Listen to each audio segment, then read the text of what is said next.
Speak out. All over the world, some children face oppression. They're neglected, forced into slavery, or exposed to violence. But some young people are standing up against this injustice, facing great risk, and fighting for a better tomorrow. Kez Valdez from the Philippines grew up in an abusive home. At the age of 4, he ran away and started living on the streets. He survived on the materials he found in the garbage dump until he was rescued by a community worker. Kez had escaped. He became an activist, working to improve the lives of street children who weren't so lucky. Because I'm still a child, others tell me to just play with my friends. But I see myself in other street children, and that's why I want to help them.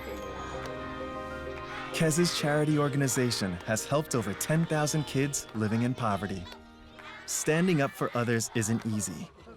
But what if it puts you in great danger? In 2008, Malala Yousafzai was a student in the Swat Valley of Pakistan. But then, an Islamic fundamentalist group called the Taliban banned girls from going to school. Malala refused to accept this discrimination and stood up against them. Her activism encouraged girls to disobey the Taliban, so the Taliban decided to silence Malala for good. They shot her in the head and neck.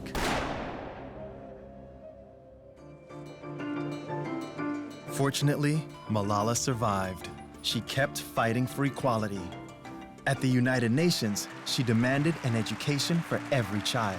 One child, one teacher, one book, and one pen can change the world.